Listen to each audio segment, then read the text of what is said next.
Hello friends, happy करवा चौथ। जैसा कि आप सभी जानते हैं आज करवा चौथ है और आज किसी कारण से मैं यह वीडियो पहले अपलोड नहीं कर पाई हूँ। इसके लिए मैं माफ़ी चाहती हूँ आप लोगों से। आज करवा चौथ व्रत है। जैसा कि यह व्रत सभी सुहागिन स्त्रियों के लिए होता है, पर कई जगहों पर यह लड़कियां भी रहती हैं इस व्रत को, और इस व्रत का बहुत ही खास महत्व है। धार्मिक मान्यता के अनुसार इस व्रत को आप विधि पूर्वक करने से विवाहित महिलाओं को अखंड सौभाग्य का वरदान प्राप्त होता है, और जो विवाहित कन्याएं हैं उनके भी शीघ्र विवाह हो जाते हैं और उन्हें भी एक अच्छे पति की जो कामना होती है वह उनकी अवश्य ही पूर्ण होती है। साथ ही पति पत्नी के रिश्ते में भी मधुरता रहती है, उनका सुहाग अमर रहता है।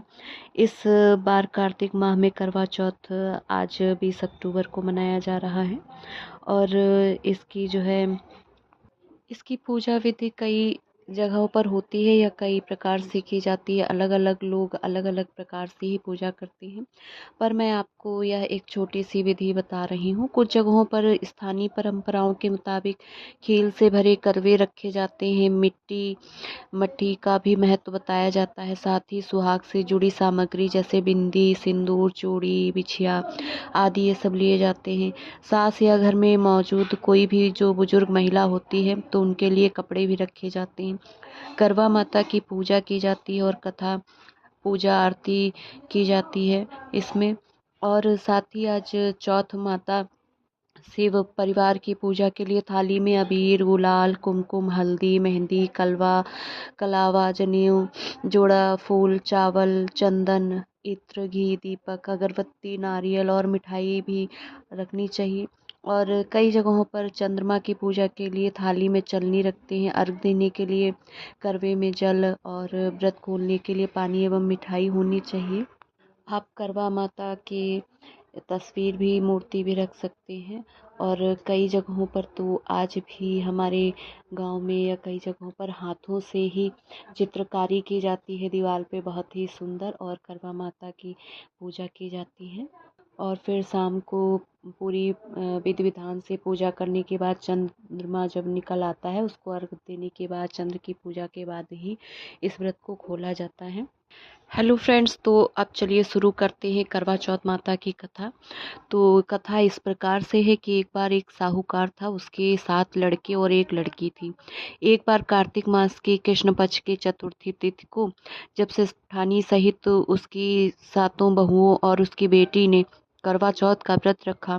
रात्रि के समय जब साहूकार के सभी लड़के भोजन करने बैठे तो उन्होंने अपनी बहन से भोजन के लिए आग्रह किया। इस पर बहन ने कहा कि आज मेरा करवा चौथ का व्रत है, तो आज अभी चांद देखने के बाद ही मैं कुछ खाऊंगी। चांद के निकलने पर ही उसे अर्घ देकर ही मैं आज भोजन खा सकती हूँ। साहूकार के बेटे अपनी बहन से बहुत प्रेम करते थे। उन्हें अपनी बहन का भूख से व्याकुल चेहरा देख बेहद दुख हुआ। तो साहूकार के बेटे नगर के बाहर चले गए और वहां एक पेड़ पर चढ़कर अग्नि जला दी। घर वापस आकर उन्होंने कहा कि बहन, चांद निकल आया है, अब तुम अर्घ उन्हें देकर भोजन ग्रहण कर लो। साहूकार की बेटी ने अपनी भाभियों से कहा, देखो चांद निकल आया है, तुम लोग भी अर्घ देकर भोजन कर लो। ननंद की बात सुनकर भाभियों ने कहा, बहन, अभी चांद नहीं निकला है, तुम्हारे भाई धोखे से अग्नि जलाकर उसके प्रकाश को चांद के रूप में तुम्हें दिखा रहे हैं। साहूकार की बेटी अपनी भाभियों की बात को अनसुनी करते हुए भाइयों द्वारा दिखाए गए चांद को अर्घ देकर भोजन कर लिया। इस प्रकार करवा चौथ का व्रत भंग करने के कारण विघ्नहर्ता भगवान श्री गणेश साहूकार की लड़की पर अप्रसन्न हो गए। गणेश जी की अप्रसन्नता के कारण उस लड़की का पति बीमार पड़ गया और घर में बचा हुआ जो भी सारा धन था उसकी बीमारी में सब समाप्त हो गया। साहूकार की बेटी को जब अपने किए हुए दोषों का पता लगा तो उसे बहुत पश्चाताप हुआ। उसने गणेश जी से क्षमा प्रार्थना की और फिर उनसे विधि विधान पूर्वक चतुर्थी का व्रत शुरू कर दिया। उसने उपस्थित सभी लोगों का श्रद्धानुसार आदर किया और तदुपरांत उसने इस आशीर्वाद ग्रहण किया। इस प्रकार उस लड़की की श्रद्धा भक्ति को देखकर एकदंत भगवान गणेश जी उस पर प्रसन्न हो गए और उसके पति को जीवन दान प्रदान किया। उसे सभी प्रकार के रोगों से मुक्त करके धन संपत्ति और वैभव युक्त किया। बोलिए करवा चौथ माता की जो है।